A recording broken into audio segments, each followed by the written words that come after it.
Moi, je veux traquer à ta santé et pas que tu trinques à cause d'un mauvais régime de santé.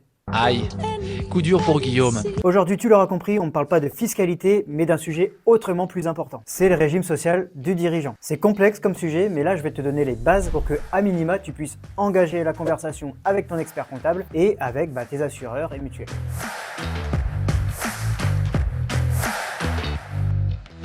En France, la sécurité sociale tente de couvrir 6 grandes familles de risques. Il y a la maladie, l'accident du travail, la maternité, la vieillesse, le chômage et dernièrement, une toute dernière branche qui a été créée, la dépendance. Quand tu es salarié, t'as pas d'autre choix de savoir comment tu es couvert, à part si tu prends des assurances privées. Mais quand tu es dirigeant d'entreprise, il y a deux solutions qui s'offrent à toi. Soit tu es TNS, travailleur non salarié, soit tu es ATS, assimilé travailleur salarié. Et pour savoir si tu es l'un ou l'autre, ça va principalement dépendre du statut social. Et le statut social, il est lié à la forme juridique d'exploitation de ton entreprise. Soit tu es ATS, et c'est toujours le cas en SA et en SAS, avec leurs variantes unipersonnelles ou pour les professions libérales. Soit tu es TNS dans tous les autres cas. Par exemple, on va y retrouver l'EI, la SNC, la SCP ou la SCA. Le pourcentage de détention dans le capital, le fait que tu sois marié ou non, le fait que tu aies des enfants ou non, on s'en fout. Ça n'a pas d'impact. Les dirigeants qui sont dans ces sociétés-là sont TNS sans autre possibilité. Il n'y a que en SARL où là, c'est le bordel. Tu peux croire que tu es en TNS et basculer en ATS. Tu peux croire que tu es en ATS et basculer sans le vouloir en TNS. Même du fait d'un événement familial comme un enfant associé qui devient majeur. Tu peux même prendre des balles perdues quand deux de tes associés se marient alors que toi, tu n'avais rien demandé. Donc, il faut vraiment être vigilant ici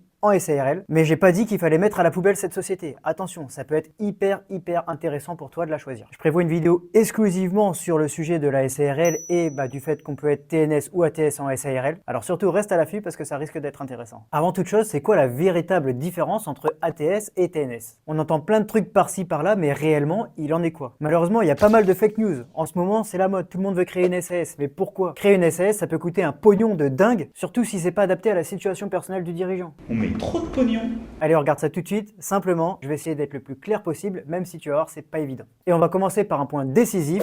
Combien ça coûte? Prenons l'exemple d'un dirigeant qui veut gagner 2000 € net par mois grâce à sa société. J'ai mis d'un côté le TNS et de l'autre l'ATS et on va comparer les cotisations sociales qu'il y a là-dessus. Bon, salaire, j'ai mis salaire mais on met rémunération normalement en SARL, mais c'est pour avoir le comparatif des deux. 24 000 pour les deux, ça on est d'accord, 2000 par mois. En termes de cotisation, je vais payer 10 000 € en TNS, 15 000 en ATS. Donc ma rémunération totale que ma société doit décaisser, c'est 34 000 et quelques pour le TNS et 39 000 pour l'ATS. Sachant que ici, dans ATS, dans les 15 000, j'ai les cotisations salariales et patronales qui sont ajoutées. Bon, au final, en pourcentage, si je prends ma cotise sur ma REM, j'ai donc des cotisations sociales qui sont de l'ordre d'environ 45% du net que je vais me verser, alors que sur l'ATS, on est environ à du 65%. Ma différence, elle est donc de 4 927 €. Ça représente quand même plus de 2 mois de salaire. Mais attends, c'est pas fini. Tu vas voir que plus on prend une rémunération élevée, plus l'écart se creuse. Avec un exemple ici à 4 000 € net par mois cette fois-ci. Tu vois que la différence de cotisation, elle est de 12 550 €, soit plus de 3 mois de salaire. Alors, la question qu'on se pose tous,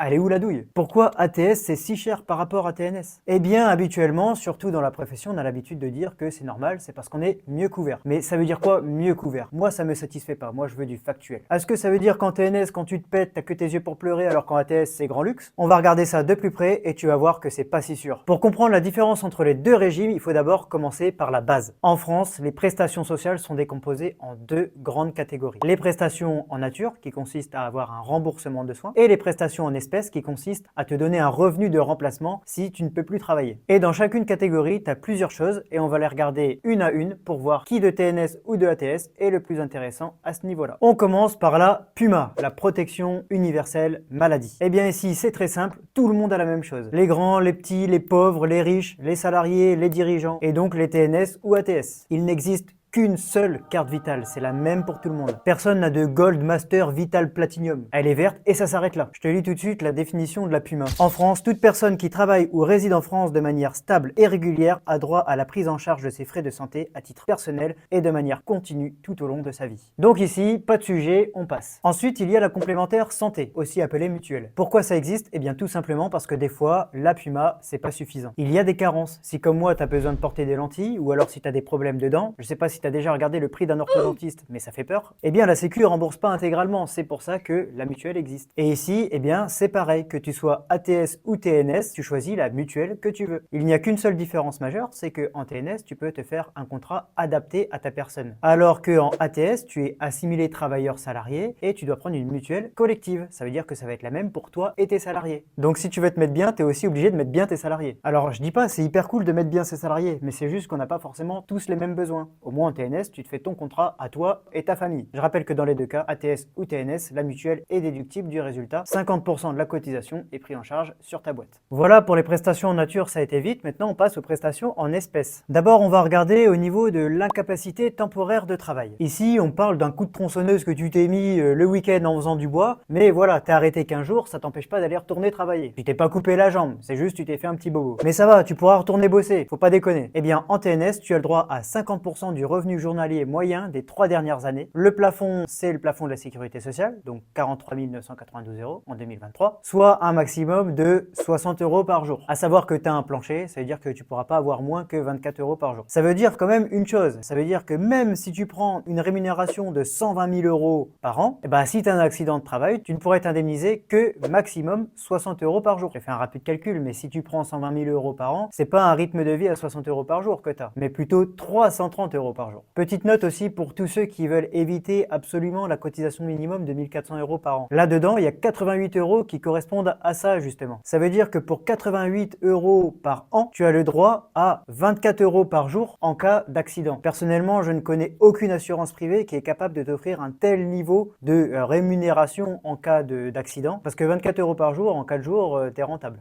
Bon, et en ATS, qu'est-ce que ça donne? C'est 50% du salaire journalier des 3 derniers mois. Le plafond, c'est 1,8 SMIC, soit maximum 51 € par jour. Oui, j'entends, il y en a certains qui vont me dire qu'il y a eu la loi mensualisation, qui dit qu'il y a un maintien de salaire de 90% pendant 30 jours, puis de 66% les 30 jours suivants. Mais ça, c'est l'entreprise qui paye. Donc ça, tu peux également l'avoir quand tu es en SARL, en TNS par exemple. Il suffit de te faire un contrat adapté privé. Et c'est d'ailleurs probablement compris dans la mutuelle d'entreprise que tu as contracté. Donc là, la vraie différence entre ATS et TNS, c'est ce que verse la Sécu. Et à ce niveau-là, eh bien, c'est le TNS qui est plus intéressant que l'ATS. D'un côté, tu as 60 € par jour, de l'autre, 51 € par jour. Bon, on continue. Parlons invalidité maintenant. Et là, je veux vraiment qu'on fasse une pause. Là, on parle d'un sujet vraiment très sérieux. On parle d'une situation où tu as perdu 66% de tes capacités à travailler. 66%, c'est énorme. C'est les 2/3 et c'est définitif. Là, je te parle pas d'une cheville tordue. Là, tu es tombé du 5e étage et c'est un miracle que tu sois encore en vie. Pourquoi c'est un sujet très sérieux? Parce que là, quand ça t'arrive, ta vie s'écroule, mais également celle de ton entourage. Évidemment, c'est un choc parce qu'ils t'aiment beaucoup, mais si c'est toi qui mets le plus de pain sur la table habituellement, ça veut dire que là, tu les mets également en danger économique. On croit toujours que ça va arriver aux autres, on prévoit jamais rien pour soi, on pense qu'on est invincible, et pourtant, dans ma jeune carrière, j'ai déjà vu plusieurs fois le cas. Et je t'assure que ça peut créer des situations vraiment très précaires. Alors maintenant, on regarde ce que prévoit ATS et TNS, mais tu vois que c'est exactement la même chose pour les deux. Pas de différence. Ta rente, ce sera 30% du salaire annuel brut moyen des 10 meilleures années, dans la limite du plafond de la Sécu, donc 43 000 €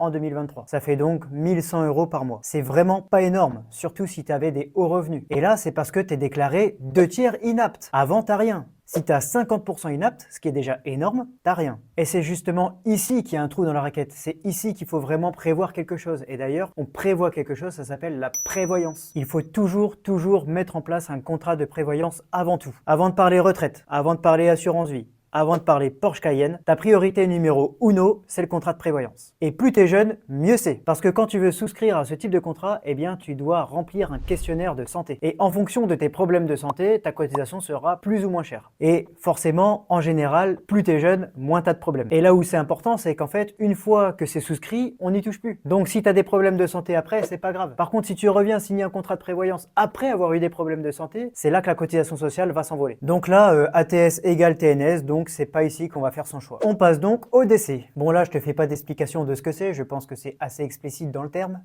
En TNS, quand tu décèdes, tu reçois 20% du plafond de la Sécu, ça veut dire 8 700 € plus 3 519 € pour les ayants droit. Attention, j'attire ton attention sur le fait que c'est pas du tout automatique, il faut penser à le demander. Le nombre de personnes qui ne le demandent pas alors qu'ils y ont droit, c'est aberrant. Je trouve même que c'est abusé. Et en ATS, c'est 3 738 €. Point.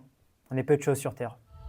Donc là, de nouveau, Je dirais même que la balance penche plus pour le TNS que l'ATS, quoi. Bon, bah passons à la retraite alors. Bon, la retraite, j'ai mis un petit R parce que c'est la retraite par répartition. Ça veut dire que c'est les actifs d'aujourd'hui qui financent les retraités d'aujourd'hui. Et dans la retraite par répartition, il y a deux composantes, la retraite de base et la retraite complémentaire. Pour ce qui est de la retraite de base, c'est exactement la même que tu sois ATS ou TNS. Tu fais ton salaire annuel moyen des 25 meilleures années fois 50% fois la durée d'assurance acquise sur la durée d'assurance requise. Qu'est-ce que ça veut dire? Tout simplement que si tu avais 30 000 € de salaire annuel moyen, tu fais ça fois 50%. Si tu as bien été au bout de tes 166 trimestres, si concernant ta profession c'était 166 trimestres et ton âge bien sûr, eh bien tu auras 15 000 € par an de pension retraite. C'est donc pareil pour les deux, pour ATS et TNS. Par contre, j'attire encore une fois ton attention sur le fait que c'est plafonné. Donc crois pas que si tu gagnais 200 000 € par an, tu auras 100 000 € ici. Tu auras 43 000 €, c'est le plafond de la sécurité sociale. J'attire ton attention sur un deuxième truc. Si de base tu étais parti sur la SAS pour éviter de payer la cotisation minimum de 1 400 € par an là. Déjà, il y avait les 88 € de tout à l'heure des IGSS, mais dans les 1 400 €, il y a également 3 trimestres de retraite. En SAS, si tu n'as pas d'emploi à côté et que tu n'as pas de rémunération dans ta SAS, tu cotises pas, tu n'as pas de trimestre. Alors qu'ici, avec la cotisation minimum en TNS, en SARL par exemple, eh bien au moins tu as tes trimestres ici là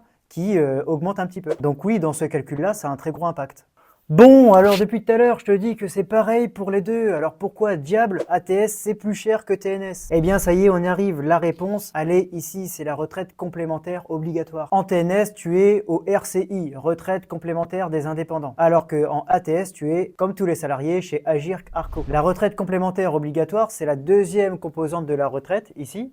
Il y avait la retraite de base et maintenant il y a la retraite complémentaire obligatoire. C'est toujours un système de retraite par répartition, mais là par contre, tu cotises plus en ATS et tu as une meilleure retraite qu'en TNS. Mais on va voir exactement ce qu'il en est. J'ai trouvé une simulation intéressante sur lecoindesentrepreneurs.fr. Alors comment il faut le comprendre? Si je prends l'addition retraite de base plus retraite complémentaire, j'ai laissé l'interprétation, on la regarde ensemble. En percevant un salaire net annuel de 50 000 €, un dirigeant assimilé salarié cotise à hauteur de 17 500 € pour sa retraite contre 11 000 € pour un travailleur non salarié. S'il cotise dans ces mêmes proportions jusqu'à sa retraite, il aura droit à une pension annuelle de 38 500 € en étant salarié contre 30 500 € en étant TNS. Donc voilà réellement pourquoi les cotisations sociales en SAS sont plus chères. Eh bien parce que tu as une pension retraite complémentaire supérieure. J'ai plus de droits en ATS, mais est-ce que ça justifie vraiment une telle augmentation des cotisations sociales? Et en plus, ici, j'ai pas le choix, c'est calculé comme ça, point. Je te laisse voir toi-même si tu trouves ça intéressant. D'ailleurs, il y a la petite phrase en dessous qui dit que de toute façon, en TNS, tu peux te faire ton propre contrat à toi. Et les cotisations sociales que j'aurais décidé de payer moi-même pour mon propre contrat seront tout aussi déductibles de mon résultat fiscal de ma société. C'est ce qu'on appelle d'ailleurs un contrat Madelin. Et là, on entre dans cette catégorie. J'ai mis un petit C parce qu'en fait, c'est une retraite par capitalisation, c'est privé. On choisit la formule qu'on veut, c'est là qu'on retrouve AXA, G2R, Matmut, etc. T'es même libre de pas en prendre en fait si ça t'intéresse pas. Tout comme la prévoyance d'ailleurs, t'es libre de pas en prendre. Mais là, attention, on fait pas n'importe quoi. Concernant la retraite, par exemple, il y a des personnes qui estiment qu'ils vont jamais partir à leur retraite, qui essayent de se construire un petit groupe et puis qui seront financés en dividendes jusqu'à la fin de leur jour. Et puis, choisir son propre contrat retraite, c'est aussi se mettre à l'abri d'une énième réforme des retraites. On n'est pas à notre première et on est loin d'être à notre dernière. Ici, tu te fais ton truc dans ton coin, tranquille. Je rappelle par ailleurs qu'en 1950, il y avait 4 actifs pour un retraité, qui en plus avait la décence de mourir jeune. Aujourd'hui, il y a 1,7 actifs pour un retraité. Donc on peut tourner le problème dans tous les sens. À un moment donné, c'est obligatoire que ça soit moins bien qu'avant. Et voilà pour la différence entre TNS et ATS. Et si on extrapole un petit peu, voilà les différences entre SAS et SARL, en tout cas au niveau social. J'ai dû rentrer un petit peu dans le détail parce que c'est important, on veut du factuel, on veut comprendre pourquoi. Mais vraiment, crois-moi, j'ai pas été si loin que ça. Si tu veux vraiment aller plus loin, à un moment donné, ça parle de points d'indice, de rachat de points, de différentes caisses en fonction de ta profession. C'est un vrai bordel. Mais voilà, l'essentiel est dans cette vidéo, à savoir qu'il y a d'autres éléments à prendre en compte aussi. Par exemple, en TNS, ta rémunération est souple, la verse